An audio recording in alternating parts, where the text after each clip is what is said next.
Item 3, public comments. At this time, any person may address the board on any subject within the district's jurisdiction which is not on the agenda. However, any non-agenda matter will be referred to staff for a report and/or action in the subsequent board meeting, and no action can be taken on any such item discussed unless the action has been authorized under 54954.2B of the Government Code.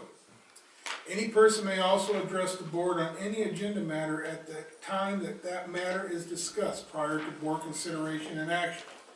Speakers are requested to limit their comments to 5 minutes. So at this time, I'll open the floor to public comments.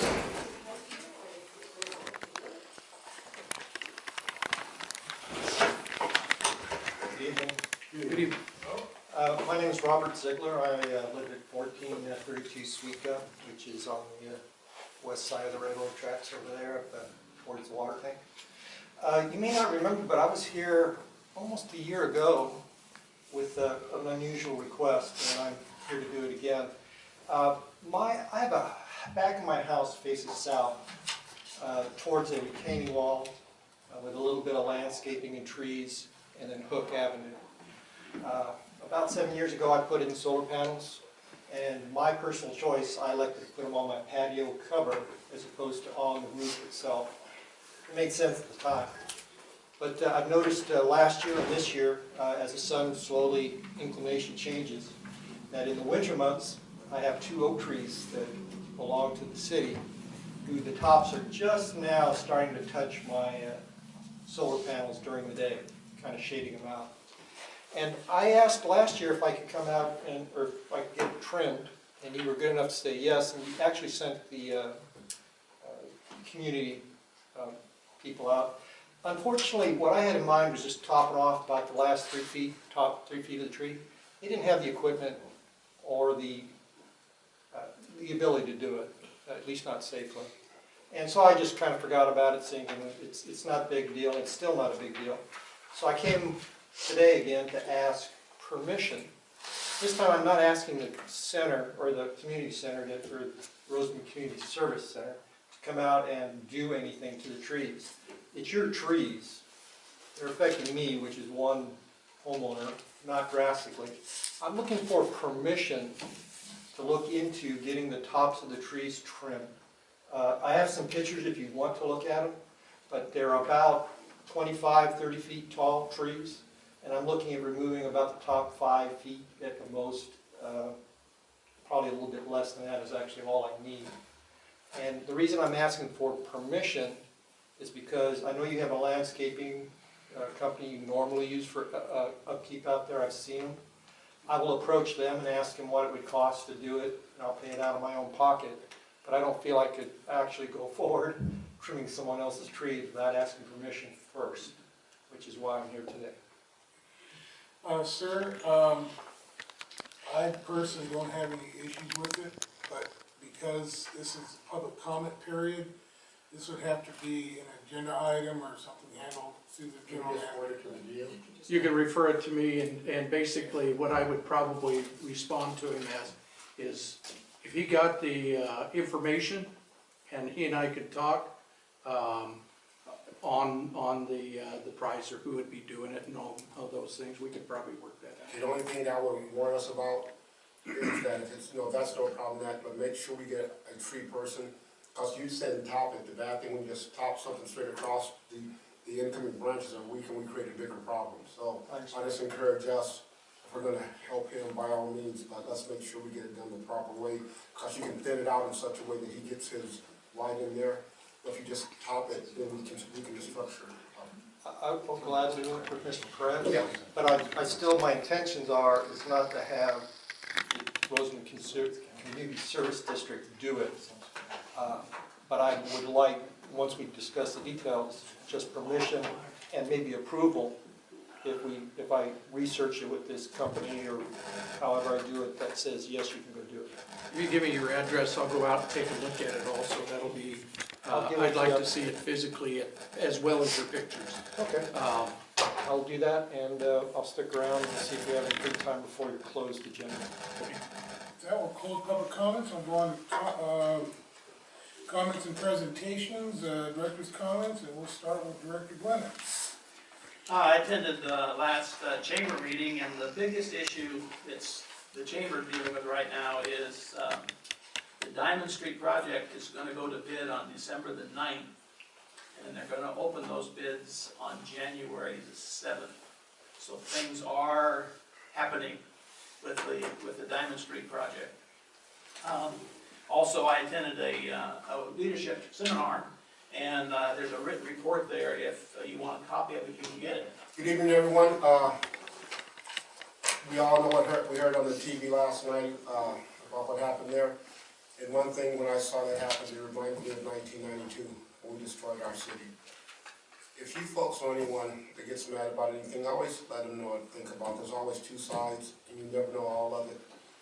People get upset, they do ugly things. We make stories up to make our positions look better, but I saw what they did in Missouri, what we did in LA. No one wins out. So anytime you get mad about something, just think about the long-term consequences.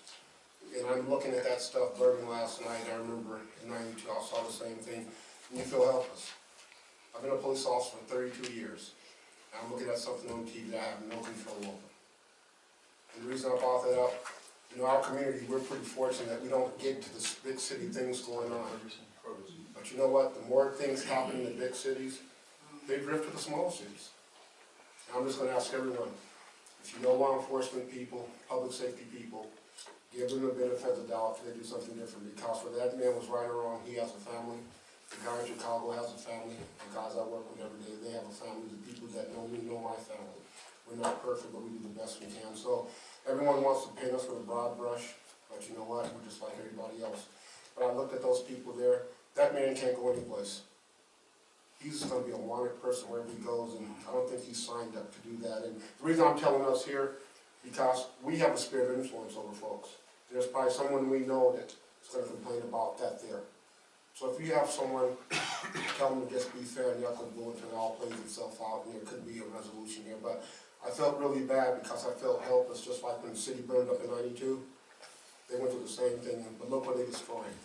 That's the equivalent of us tearing down our high school, and we got one high school.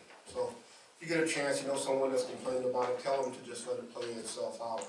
And if you are a balancing voice, just tell them to be fair now. Thanks, sir. Thank you. You know, since the election has passed and I know new directors are coming in, I felt like, you know, just giving a little history of where this district has come from since I've been on the board. 2002, I was elected. A lot of things didn't make sense. There were no policies and procedures. There were rate schedules, but very little policies and procedures, certainly nothing really directing the directors. So once Sherry Delano had retired and Bob Neufeld came in, we looked at the financials. We had experts come in, and we discovered we had 5 sets of books and none of them matched. And so we had to hire an agency to come in, and we spent about $300,000 getting our agency squared away financially. And all the agency could do is draw a line in 2003 because there weren't any records prior to that they could construct a reasonable financial system.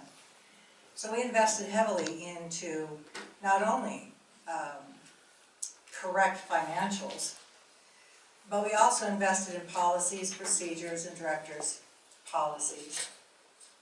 We invested in the water bank, we invested in the well, $1.5 million on the well. We've done a lot of good things for this district. We've gotten it on a good, firm foundation. In spite of what has been broadcast in the news and what has been broadcast around the community, there's been a lot of good things that this district has done. And this district must survive as long as there's a house here. That means if there's houses here 100 years from now, this district needs to be healthy and needs to be able to be supplying water and taking care of sewage and meeting all of the governmental regulations. And that's something that people outside that are not in governance do not understand. that the regulations must be met. You can't just set them aside and say, oh, well, today I'm not gonna meet that regulation, or, you know, doesn't matter about chromium 6, or doesn't matter about arsenic, and I'm gonna do my own thing. That doesn't work in a public agency. We need to fulfill those regulations. And every one of them is very costly. So we've moved the district forward in a way that is healthy and strong, with good leadership. Our staff has been well trained.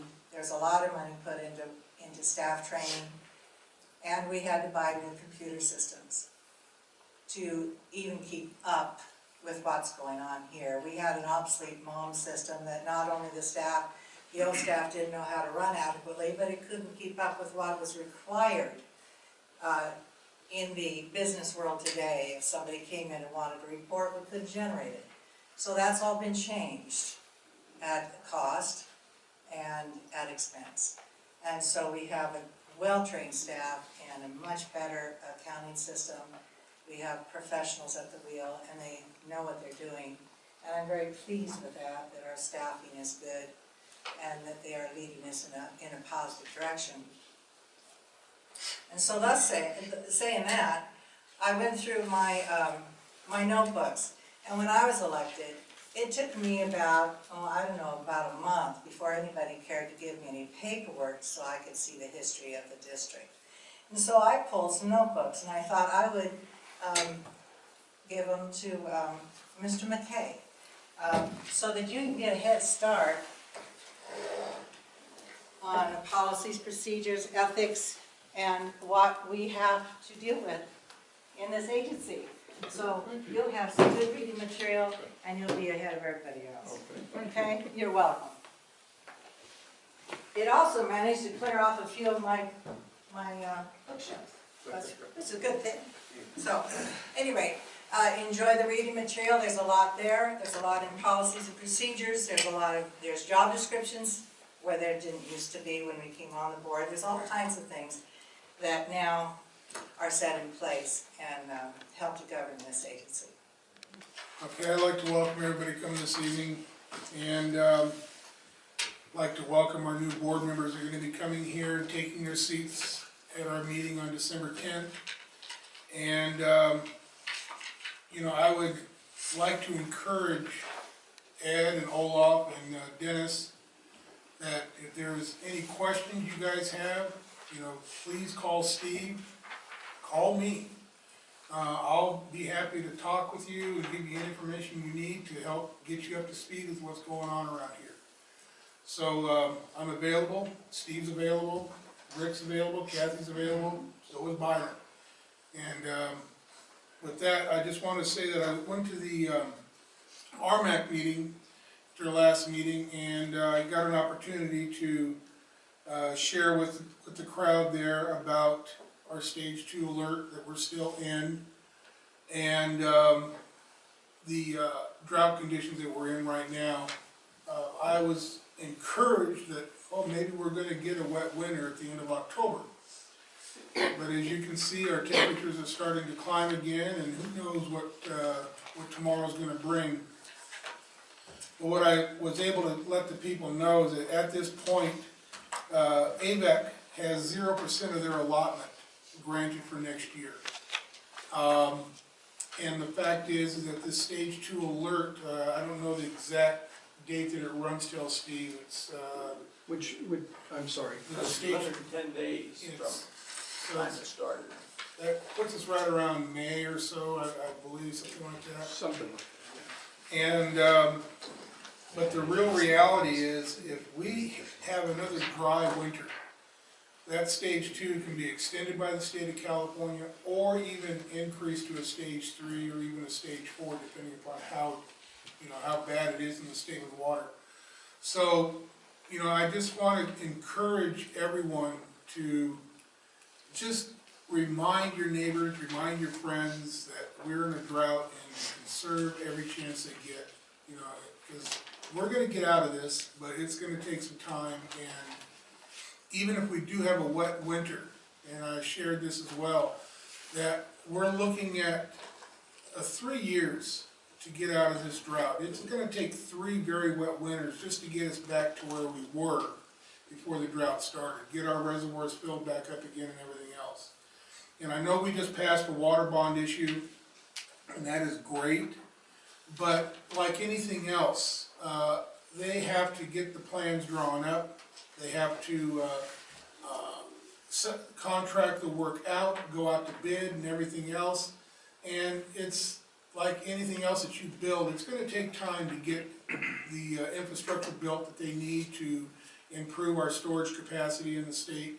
So, you know, it's a good start, but we all gotta be diligent and keep that in the forefront, that conserve water as much as you can. General Manager, update on district projects. I also attended the SDLA conference and updated my harassment, mandated harassment training that is good for every 2 years. And retook that as well as about 6 other classes while I was there. This is an extension of the board module for governance, and I have completed that and have extended my educational credits as mandated as a special district administrator certified. We have mandated trainings that we have to take in addition to having our certification. You can't just sit on it. Question, I thought you just did that. Which one? When you did the certification, you became a certified.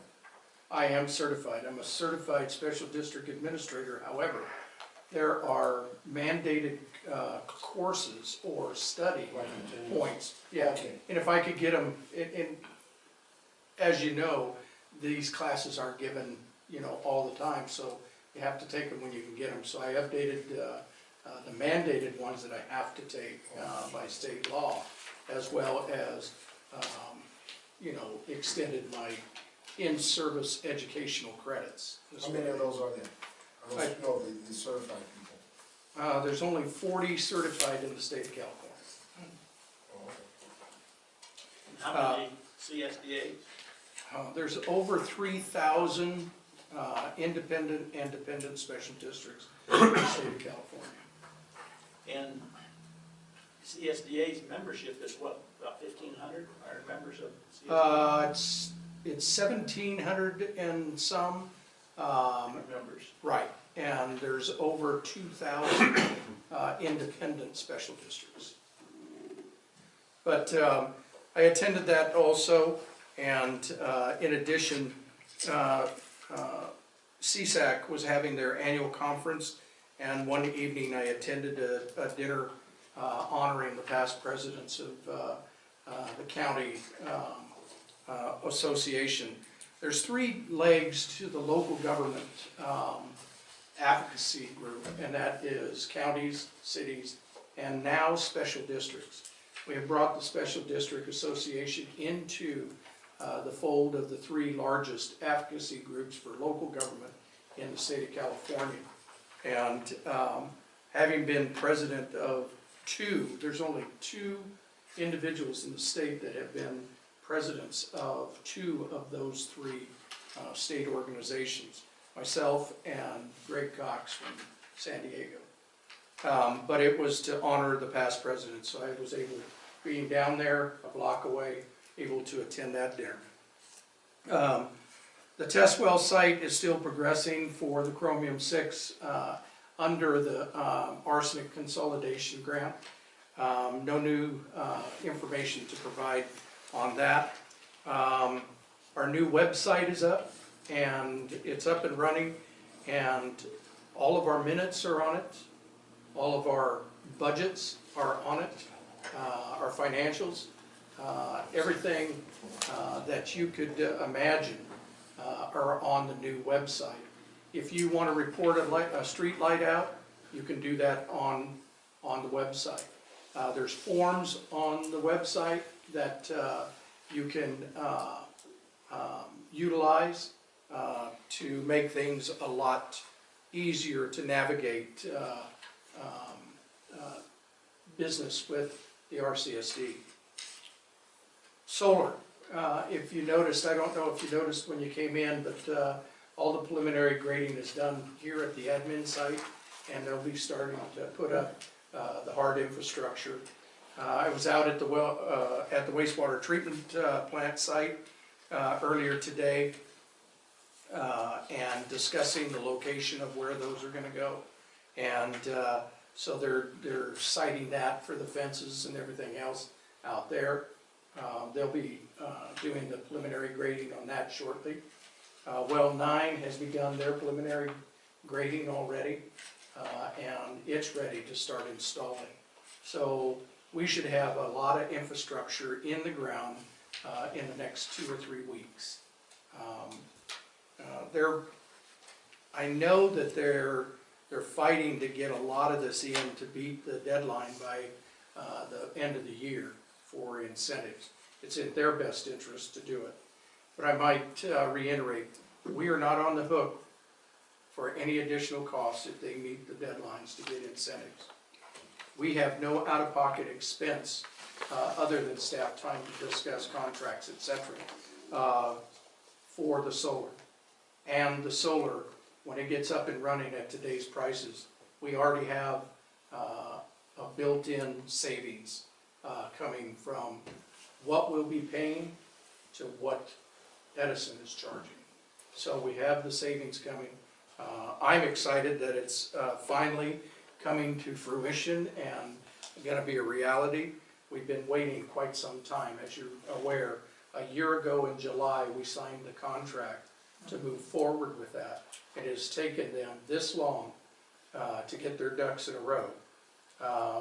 And they've lost several managers along the way. So hopefully we'll have it up and running. It will be proved out. I believe their timeline for total, and this is after operational March, for a total turnover. So that means they should be done by sometime in January, and then start producing, evaluating the production, and all that's going to take them a while, but it'll be up and running hopefully by the first of the year. Could you touch on the numbers as far as the fixed costs of the electric bill and how that will help our budget and bottom line? Well, I don't have the fixed cost for you today. Oh, okay. I can put that together, have it for you the next meeting, but we'll suffice it to say that where we're paying at one location 16 cents, we're now paying 11 cents and a kilowatt hour. So that is a significant savings. The total is about, and I may have misquoted the 16 and 11, but there's a big spread in one of them, and I can't remember exactly. I have that information on my desk and I forgot to bring it in. But the total is about 6.5 cents a kilowatt hour savings for the 3 sites. If you recall, we were going to put in an RCSD program where we could produce electricity in one site and aggregate the load across the district. That would have saved a lot of money.